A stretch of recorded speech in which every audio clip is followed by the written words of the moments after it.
कालीबंगा सभ्यता हनुमानगढ़। कालीबंगा सभ्यता हनुमानगढ़। कालीबंगा सभ्यता का काल कार्बन डेंटिंग पद्धति के आधार पर 2350 ईसा पूर्व से 1750 ईसा पूर्व माना जाता है। C14 पद्धति के आधार पर कालीबंगा का काल 2350 ईसा पूर्व से 1750 ईस्वी पूर्व। इस पुरातात्विक स्थल का ज्ञान सर्वप्रथम प्रसिद्ध भाषा शास्त्री LP टेसीटोरी को हुआ। मतलब इन्होंने सबसे पहले इसकी खोज की थी। इन्होंने इस स्थल को एक प्राक ऐतिहासिक स्थल बताया था। किसने? LP टेसीटोरी ने। परंतु उस समय इस पर अधिक ध्यान नहीं दिया गया। इसके बाद पहली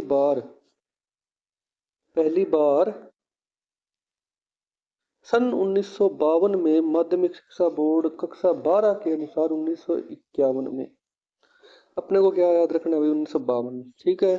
लेकिन अगर ऑप्शन में 1952 ना हो, 1951 आ जाए तो 1951।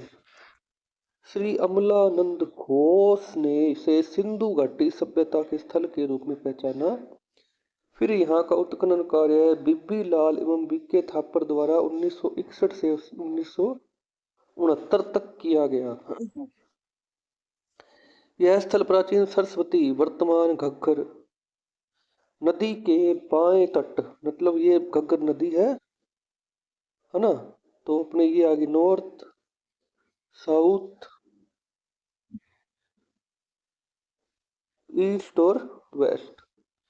तो अपना मुंह है उत्तर की तरफ मुंह नहीं, अपना मुंह है उत्तर की तरफ। तो अपना बायां कौन सा होगा? ये है ना, तो इस तरफ से आएगी, सीधी सी बात है। ये पहाड़ी आ गई, यहाँ से आएगी। तो ये नदी के बाएं तट पर अपनी कौन सी है? कालीबंगा सभ्यता। पहला छोटा, हाँ, हनुमानगढ़ जिले में कालीबंगा में 2 टिल्लों पर उत्खनन कार्य किया गया। पहला टिल्ला छोटा एवं अपेक्षाकृत ऊंचा है, जो पश्चिम की तरफ है। मतलब ये कालीबंगा में 4 दिशाएं, तो पश्चिम दिशा में तो है क्या? पहला टिल्ला, ठीक है। पहला टिल्ला अपेक्षाकृत ऊंचा टिल्ला तो है भाई पश्चिम दिशा में। और पूर्व की तरफ दूसरा, पूर्व की तरफ अपेक्षाकृत बड़ा तथा नीचा, ये आ गया अपना पूर्व की तरफ। दोनों टिले सुरक्षात्मक दीवार पर कोटा से घिरे हुए हैं। टिलों के उत्खनन से प्राप्त सामग्री का अध्ययन 2 स्तरों, पूर्व हड़प्पा कालीन एवं हड़प्पा कालीन में किया जा सकता है। सबसे निचले 2 स्तरों से प्राप्त सामग्री से यहाँ पूर्व हड़प्पा कालीन सभ्यता या प्राक हड़प्पा कालीन सभ्यता 2400 ईसा पूर्व व पहले के अवशेष प्राप्त हुए हैं, तथा ऊपरी 3 स्तरों से हड़प्पा कालीन सभ्यता के अवशेष मिले हैं, जो लगभग 2350 वर्ष ईसा पूर्व विकसित हुए थे। संभवतः ऊपरी 3 परतों का पुनर्निर्माण हुआ है। मतलब कि कहने का मतलब है कि कालीबंगा से कितने मिले हैं जिस तरह? कालीबंगा के 5, 1 2 3 4 और 5, 1 2 4 5। तो नीचे के 2 स्तर हैं और ऊपर के 3 स्तर। नीचे के 2 स्तर तो है भी पूर्व हड़प्पा कालीन, और ये है हड़प्पा कालीन, ठीक है। टोटल 5 स्तर है।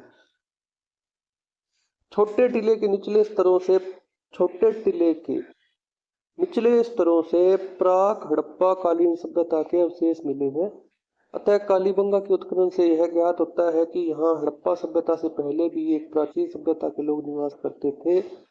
दोनों संस्कृतियों के उत्खनन में प्राप्त पुरावशों के बीच अधिक अंतराल है, जिससे यह स्पष्ट हो जाता है कि इन दोनों संस्कृतियों के बीच यहाँ कोई संबंध या संपर्क नहीं रहा था। प्राक हड़प्पा कालीन सभ्यता। छोटे टीले के उत्खनन से निचले स्तरों में प्राप्त अवशेषों से ज्ञात होता है कि यहाँ प्राक हड़प्पा कालीन बस्ती एक सुरक्षात्मक दीवार द्वारा सुरक्षित की गई थी, जो लगभग 250 मीटर उत्तर से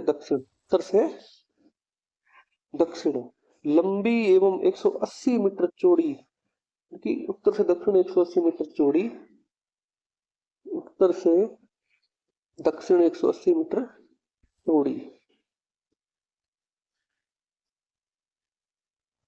पूर्व से पश्चिम की ओर थी। इस दीवार के निर्माण में 30 गुणा 20 गुणा 10 सेंटीमीटर आकार की कच्ची ईंटों का प्रयोग किया गया था। दीवार की मोटाई 4.10 मीटर थी। प्राक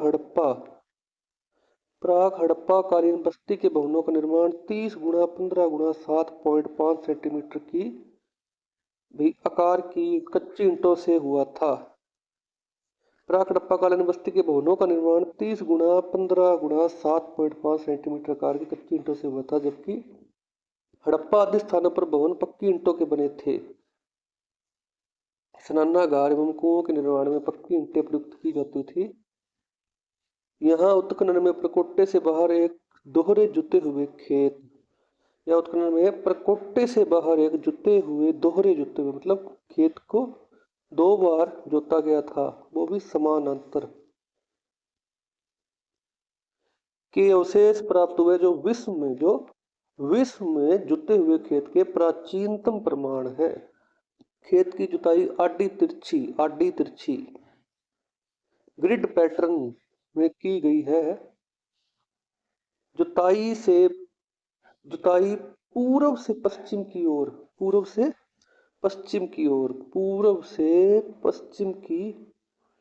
ओर एवं उत्तर से दक्षिण की ओर दोहरी की गई है, मतलब पूर्व से पश्चिम ऐसे ना, उत्तर से दक्षिण। ये हो गया ग्रिड पैटर्न। ये जो बीच में बन रहा है चौरस खाने, इसको बोलते हैं ग्रिड पैटर्न।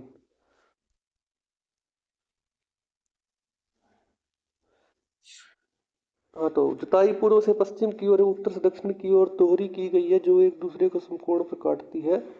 इस काल की महत्वपूर्ण विशेषता है कि लोग एक ही खेत में एक बार में 2 फसलें संभवतः गेहूं एवं जौ उगाना जानते थे। इस काल की एक अन्य विशेषता बेलनाकार तंदूर का मिलना है, जिनके नीचे पुताई की गई है। गंगानगर हनुमानगढ़ क्षेत्र में आज भी इस प्रकार के तंदूर प्रयोग किए जाते हैं। एक ही खेत में 2 फसलें मतलब मिश्रित फसल। प्राक हड़प्पा काल की बस्ती में सार्वजनिक नालियों के अवशेष नहीं मिले हैं। मकानों की नालियों का पानी नापदानों में गिरता था। लकड़ी को कुरेदकर नाली बनाने के अवशेष केवल कालीबंगा में मिले हैं। केवल कालीबंगा में क्या क्या चीजें अभी? एक तो लकड़ी की नाली, एक विश्व में सबसे पुराने खेती के प्रमाण, 2 चीज। इस छोटे टीले की खुदाई में प्राक हड़प्पा सभ्यता के 5 स्तरों का पता चला है। बस्ती में बने मकानों में 4-5 कमरे, आंगन, बरामदा और चूल्हा होने के प्रमाण मिले। देखो, छोटे टीले से ही 5 स्तरों का पता चला है, बड़े से नहीं पता चला। ठीक है,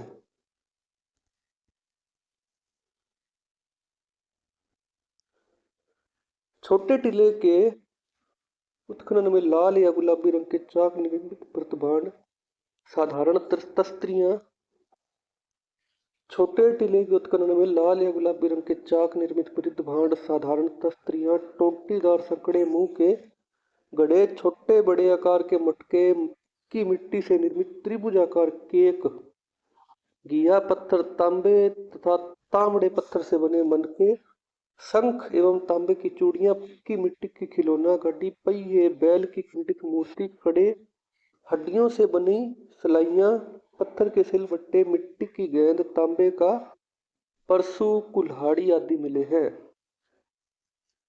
प्राक हड़प्पा कालीन या यह बस्ती किसी प्राकृतिक आपदा यथा भूकंप आदि के कारण 2400 ईसा पूर्व के लगभग काल कल्पित हो गई। कई वर्षों तक वीरान रहने के कारण उस पर रेत आदि की परत बिछ गई। 2350 ईसा पूर्व के आसपास सिंधु सभ्यता के लोगों ने इसी पूर्व बस्ती के अवशेषों पर अपनी बस्ती विकसित की। हड़प्पा कालीन संस्कृति। कालीबंगा की खुदाई में दोनों टीलों के ऊपरी 3 स्तरों में हड़प्पा कालीन सभ्यता के अवशेष प्राप्त हुए हैं। हड़प्पा सभ्यता के अन्य नगरों की तरह कालीबंगा में भी इस सभ्यता के 2 टीले विद्यमान हैं। पश्चिम के छोटे एवं अपेक्षाकृत ऊंचे टीले को गढ़ी क्षेत्र दुर्ग कहा जाता है तथा बड़े एवं अपेक्षाकृत निचले टीले को नगर क्षेत्र। दोनों को अलग अलग सुरक्षात्मक दीवार पर कोटे से सुरक्षित किया गया था। दुर्ग को प्राक हड़प्पन सबथल के ऊपर ही बसाया गया था। इस सुरक्षा दीवार का निर्माण 40 गुणा 20 गुणा 10 सेंटीमीटर तथा 30 गुणा 15 गुणा 7.5 आकार के ईंटों से किया गया था। नगर क्षेत्र की सुरक्षा दीवार से लगा एक छोटा कक्ष प्राप्त हुआ है जो संभवतः द्वार रक्षक का कक्ष होगा। संभवतः द्वार रक्षक का कक्ष होगा। देश की स्वतंत्रता के बाद कालीबंगा भारत का पहला पुरातात्विक स्थल है जिसका उत्खनन किया गया था। इसके बाद रोपड़ का उत्खनन हुआ था पंजाब में। कालीबंगा में उत्खनन से सिद्ध हुआ है कि यह एक नगरीय प्रधान सभ्यता थी तथा यहाँ पर नगर निर्माण सुनियोजित नक्शे के आधार पर किया गया था। सड़कें चौड़ी 7.2 मीटर व उत्तर से दक्षिण तथा पूर्व से पश्चिम की ओर समानांतर रेखा में थी। सड़कें क्या थी भाई? उत्तर से दक्षिण व पूर्व से पश्चिम, है ना? इस तरफ जा रही है ना। कितनी थी? 7.2 मीटर की चौड़ाई वाली सड़कें थी भाई। समकोण पर काटती थी। यहाँ की खुदाई में पश्चिमी टिल्ले पर मिट्टी के बने चौकोर आधार पर गढ़ दुर्ग सिटाडेल के अवशेष भी मिले हैं जो पूर्व हड़प्पा कालीन बस्ती के ऊपर बसाया गया है। गढ़ के चारों ओर ईंट की दीवारों के अवशेष भी मिले हैं। इस चौरस आधार पर बड़े बड़े कमरे, दलान, कुएं आदि के मौजूद होने से यह अनुमान है कि बस्ती के समीप बना हुआ यह अवशेष एक दुर्ग होगा जो नगर की सुरक्षा का साधन था। यह उनकी क्षेत्रीय व्यवस्था का प्रमुख केंद्र रहा होगा। दुर्ग गढ़ी क्षेत्र को एक लंबी दीवार द्वारा जो पूर्व से पश्चिम की ओर जाती थी 2 भागों में विभाजित किया गया था। दुर्ग क्षेत्र का ऐसा द्विभागीकरण किसी अन्य सैन्य स्थल पर नहीं मिला है। दुर्ग क्षेत्र का ऐसा द्विभागीकरण किसी अन्य सैन्य स्थल पर नहीं मिला है। निम्न तल पर स्थित नगर क्षेत्र में जन सामान्य लोग निवास करते थे जिनके मकान कच्ची एवं पक्की ईंटों 30 गुणा 20 गुणा 10 सेंटीमीटर के आकार के बनाए गए थे। पूरा नगर इन सड़कों के जाल से कई चौकोर खंडों में विभक्त था जिन्हें मोहल्ला या कॉलोनी कह सकते हैं। इन सड़कों के किनारे कहीं कहीं ऊंचे चबूतरों के अवशेष मिले हैं जिन पर संभवतः दुकानें लगती होंगी। मकानों के द्वार मुख्य सड़कों पर नहीं खुलते थे बल्कि मोहल्ले की गली में खुलते थे। मकान मतलब मकान, ये 2 मकान है और बीच में है मुख्य सड़क। तो इनके गेट जो होते थे ना मुख्य नहीं होते थे। मुख्य पीछे जो मोहल्ले की गलियां होती थी ना उनमें इनके गेट खुलते थे, पीछे की मुख्य सड़क पर नहीं खुलते थे। ठीक है। मोहल्ले की सड़क किस मकानों के द्वार मुख्य सड़कों पर नहीं खुलते थे बल्कि मोहल्ले की गली में खुलते थे। मोहल्ले की सड़क इस मुख्य सड़क पर जाती थी। घरों से गंदे पानी की निकासी तो सड़क के दोनों ओर पक्की ईंटों की नालियां थी जो ढकी हुई थी। साथ ही शोषण पात्रों विशेष प्रकार के गोलाकार मृद भांड का प्रयोग होता था। कालीबंगा में मकानों से गंदे पानी की निकासी तो लकड़ी की नालियों का प्रयोग किया जाता था।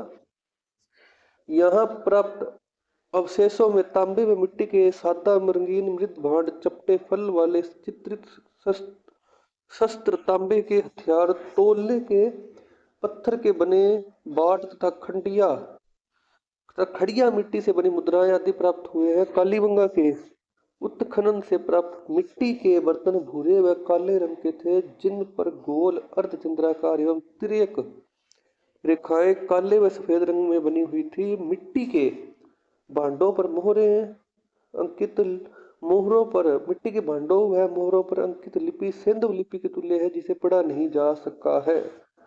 कौन सी लिपि को नहीं पढ़ा जा सका है भाई? कालीबंगा की लिपि को। पश्चिमी टीले की खुदाई से एक बहुत बड़ा मिट्टी का चबूतरा मिला है। कालीबंगा से यह ज्ञात हो पाया है कि यहाँ के भवनों की छतें लकड़ियों की बल्लियों व मिट्टी से पाटी जाती थी। कालीबंगा में प्राप्त चूल्हे वर्तमान तंदूर के समान थे। तंदूरों की प्रथा इस सभ्यता का संबंध ईरान व पश्चिमी एशिया से होने का द्योतक है। कालीबंगा का सामाजिक जीवन। उत्खनन से अनुमान लगाया जाता है कि कालीबंगा के समाज में धर्मगुरु, पुरोहित, चिकित्सक, कृषक, कुंभकार, बढ़ई, सुनार, दस्तकार, जुलाहे, ईंट एवं मनके निर्माता, मुद्रा, मोहरे निर्माता, व्यापारी आदि धंधों के लोग निवास करते थे। कालीबंगा वासियों के नागरिक जीवन में त्योहार एवं धार्मिक उत्सवों का पर्याप्त महत्व था। इसके साथ ही खिलौने, पासे, मत्स्य, कांटे आदि के अवशेषों से अनुमान है कि इनके जीवन में मनोरंजन का पर्याप्त महत्व था। संभवतः ये शाकाहारी एवं मांसाहारी दोनों होते थे। खाद्य सामग्रियों में फल, फूल, दूध, दही, जौ, गेहूं, मांस आदि का प्रयोग होता था। मृतक संस्कार। कालीबंगा के निवासियों की तीन प्रकार की समाधियां या कब्रें मिली हैं। कितने प्रकार की जी? 3 प्रकार की। शवों को अंडाकार खड्डे। कौन सा खड्डा? अंडाकार खड्डा, मतलब अपने ये मान लो शवों को अंडाकार खड्डे में अब नॉर्थ, साउथ, ईस्ट और वेस्ट, उत्तर, दक्षिण, पूर्व, पश्चिम। उत्तर की ओर सिर रखकर मृत्यु संबंधी उपकरणों के साथ गाड़ते थे। मतलब जो भी मृत्यु संबंधी उस टाइम के थे तो उसके साथ इनको गाड़। तो ये याद रखना, अंडाकार खड्डा, उसमें उत्तर की तरफ मुंह सिर रखकर मृत्यु संबंधी उपकरणों के साथ गाड़ते थे। दूसरे प्रकार की समाधियों में सब को टांगे समेट कर गाड़ा जाता था। दूसरे प्रकार की समाधि मतलब ये अंडाकार नहीं होती थी, ठीक है। दूसरे प्रकार की समाधि मान लो सीधी, ये मान लो दूसरे प्रकार की समाधि आ गई। इसमें ये भाई आ गया अभी अपना, इसकी जो टांगे है ना को समेट कर गाड़ा जाता था ऐसे, ठीक है। तीसरे प्रकार में शव के साथ बर्तन और एक एक सोने व मणि के दाने की माला से विभूषित कर गाड़ा जाता था। मतलब ये अपना भाई शव आ गया भाई का। अब माला, एक तो माला किस चीज की होगी? सोने की। और एक हो गई जी माला अपनी मणि की, 2 माला हो गई। और बर्तन जैसे गिलास हो गया, कटोरी हो गई, प्लेट हो गई, मतलब जो भी उस टाइम चलते थे। तीसरे प्रकार के शव के साथ बर्तन और एक एक सोने में मणि के दाने की माला से विस्तृत काटा जाता था। उत्खनन में जो समाधान प्राप्त हुए उनसे यह स्पष्ट हो जाता है कि वे मृत्यु उपरांत किसी न किसी प्रकार का विश्वास अवश्य रखते थे, क्योंकि मृतकों के साथ खाद्य सामग्री, आभूषण, मणके, दर्पण तथा विभिन्न प्रकार के मृत वर्ण आदि रखे जाते थे। यहाँ मोहनजोदड़ो की भांति लिंग, मातृ शक्ति आदि की मूर्तियां नहीं मिली है, जिससे यहाँ के निवासियों की धार्मिक भावना का पता नहीं चल पाया है। यहाँ की लिपि दाएं से बाएं लिखी प्रतीत होती है, साथ ही अक्सर एक दूसरे के ऊपर खुदे, मतलब दाएं से बाएं, मतलब दाया मतलब राइट हैंड साइड से लिखना शुरू करते थे ऐसे, ठीक है। तो अक्सर क्या है, एक दूसरे के ऊपर, मतलब ये अक्सर लिख लिया, दूसरा अक्सर इसके ऊपर ही खोद दिया, तीसरा इसके ऊपर खो दिया, चौथा इसके ऊपर खो दिया। आर्थिक जीवन। कालीबंगा के भगनाव शेषों से अनुमान लगाया जा सकता है कि अधिकांश लोगों का जीवन सामान्य रूप से समृद्ध था। सुख एवं समृद्धि के लिए लोगों ने विभिन्न साधनों का उपयोग किया था। कालीबंगा के निवासी कौन कौन से पशु पालते थे, इसका ज्ञान हमें पशुओं के अस्थि अवशेषों, मृत पात्रों पर किए गए चित्रांकनों, मुद्रांकनों तथा खिलौनों से होता है। ये भेड़, बकरी, गाय, भैंस, बैल, भैंसा तथा सूअर आदि पशुओं को पालते थे। कालीबंगा के निवासी ऊंट भी पालते थे। कुत्ता भी उनका पालतू जीव था।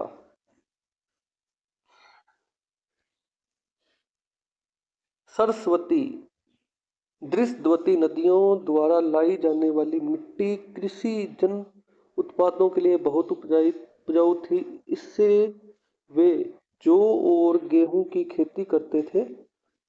हल लकड़ी के रहे होंगे। सिंचाई के लिए नदी जल एवं वर्षा पर निर्भर थे। कालीबंगा के कृषक निश्चय ही अतिरिक्त उत्पादन करते थे। हड़प्पा सभ्यता के नगरों की समृद्धि का प्रमुख कारण व्यापार एवं वाणिज्य था। यह जल एवं स्थल दोनों मार्गों से होता था। लोथल गुजरात इस सभ्यता में तत्कालीन युग का एक महत्वपूर्ण व्यापारिक केंद्र था। कालीबंगा से मुख्यतः हड़प्पा संस्कृति के मुख्य केंद्रों को अनाज, मनके तथा तांबा भेजा जाता था। तांबे का प्रयोग अस्त्र शस्त्र तथा दैनिक जीवन में उपयोग आने वाले उपकरण, बर्तन एवं आभूषण बनाने में होता था। स्थानीय उद्योग पर्याप्त विकसित थे। कुंभकार का मृद भांड उद्योग अत्यंत विकसित था। यह विभिन्न प्रकार के मृद भांड चाक पर बनाता था, जिन्हें भट्टों में अच्छी तरह पकाया जाता था। मृद भांडों में मुख्य रूप से मर्तबान, कलश, बिक्कर, तस्तरियां, प्याले, टोंटीदार बर्तन, छिद्रित भांड एवं थालियां शामिल थी। हस्त निर्मित कुछ बड़े मृद भांड भी प्राप्त हुए, जो संभवतः अन्न आदि संग्रह हेतु काम में लिए जाते थे। इन मृद भांडों पर काले एवं सफेद वर्णकों से चित्रण भी किया जाता था, जिनमें आड़ी तिरछी रेखाएं, लूप, बिंदुओं का समूह, वर्ग जालक, त्रिभुज, तरंगाकार रेखाएं, अर्धवृत्त, एक दूसरे को काटते वृत्त, शल्कों का समूह आदि के प्रारूप प्रमुख है। इसके अतिरिक्त पीपल की पत्तियां तथा चौपत्तियां, फूल आदि वानस्पतिक पादपों का अंकन भी प्राप्त हुआ है। बड़े बर्तनों पर कुरेद कर भी अलंकरण किया गया है। किन्हीं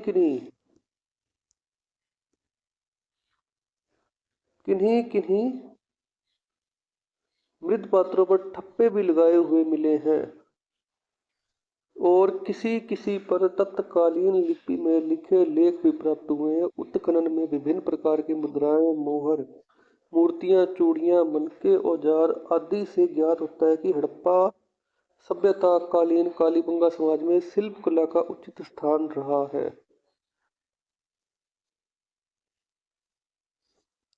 सोना, चांदी। अर्ध बहुमूल्य पत्थर शंख से आभूषणों का निर्माण किया जाता था। स्त्रियां कानों में कर्णाभार, कर्णफूल, बालियां, ये देखो, स्त्रियां कानों में कर्णाभार, कर्णफूल, बालियां, ये तीन आगे में स्त्रियों के कानों के आभूषण। स्त्रियों कानों के आभूषण कालीबंगा सभ्यता में कौन कौन से थे, अगर प्रश्न आ जाता है ना, तो कर्णाभार, कर्णफूल और बालियां आदि पहनती थी। बालों में पिनों का प्रयोग करती थी। गले में मनकों के हार धारण करती थी। हाथों में शंख, मिट्टी, ताम्र, सेल खड़ी से निर्मित चूड़ियां धारण करती थी। अंगुलियों में अंगूठी पहनती थी एवं शव के साथ ताम्र दर्पण एवं कान के पास कुंडल भी मिलता है। मतलब कि ताम्र मतलब तांबे का फ्रेम, उसके अंदर दर्पण और कानों के पास कुंडल। स्पष्टतः कालीबंगा निवासी प्रसाधन प्रेमी थे। प्रसाधन मतलब जो रूप श्रृंगार के साधन है ना, उनके प्रेमी थे। तो इतने सारे तो भाई अब आभूषण आ गए। आभूषण याद रखना। कालीबंगा उत्खनन की एक महत्वपूर्ण उपलब्धि है भी है कि इसने सिंधु लिपि की पहचान करने के प्रयास में एक ठोस दिशा निर्देश प्रस्तुत किया। यहाँ से प्राप्त एक सिंधु लिपि युक्त मृद पात्र पर लिपि की ओवरलैपिंग एक दूसरे पर अक्सर नहीं है, सिद्ध कर दिया कि यह लिपि दाहिने से बाईं की ओर लिखी जाती थी। राज्य सरकार द्वारा कालीबंगा में प्राप्त पुरावशेषों के संरक्षण हेतु वहां एक संग्रहालय की स्थापना कर दी गई है।